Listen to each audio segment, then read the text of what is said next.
Sometimes you have to believe it before you can see it. He looked at Hope and said, "Let's go find out what's outside the maze." She smiled. "Sounds good to me. Maybe we'll learn where your cheese comes from." He nodded, excited at this thought.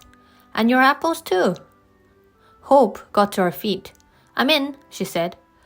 "How are we going to do it?" "I have no idea," said Ham. And truly he didn't. Where would they look? He couldn't imagine. They'd already looked everywhere. Ham remembered when he and Ho used to go looking for cheese. They always avoided the dark corners and blind alleys. He explained this to Hope, then waited to see if she would come up with another good question. And of course she did. She said, "What if those dark corners are not all dark?" "How can they not be dark?" said Ham. "After all, that's why they are called dark corners." Hope reached up and took down a thick candle from a sconce on the wall. "Not if we bring a candle." Ham was already up and starting down the corridor when he noticed Hope hadn't moved. She was looking down at his sack of tools. "Are you bringing your hammer and chisel?" Ham looked down at the tools, then slowly shook his head. "I don't think so." "Good," said Hope. She smiled. "I don't think it works to launch a new quest with old baggage." They went back into the corridors they had already explored many times, only now they went looking for dark corners instead of steering clear of them. It felt strange to him seeking out the very thing he had always avoided, but he decided that feeling strange was probably part of the process. Soon they came to an impossibly dark corner and stopped. They turned into the darkness and Hope lifted her candle to light up the little passageway. Ham's heart sank.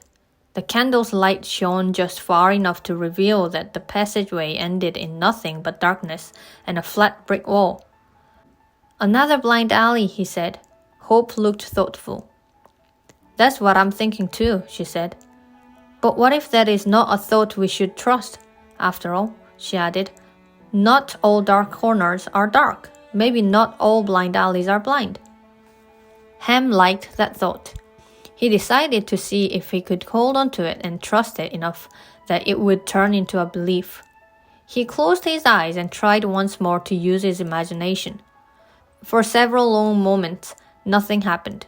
Until, just as he was about to give up, he caught a glimpse of something flickering at the edge of his thoughts, as if he were seeing, if not a light, at least the possibility of a light. He felt his heart give a leap. Ham opened his eyes again and looked at Hope. "Let's try it," he said. The two walked slowly into the passageway, both feeling nervous as they walked. Ham couldn't help thinking, the maze is a dangerous place. He had known this all his life, ever since he was a young boy. The maze is a dangerous place. The thought kept whispering in his mind. But what if that was not a thought he should trust was true? He stopped walking and Hope stopped too, waiting to see what he would say. "Just because you think it," he murmured to himself, "doesn't mean you have to believe it."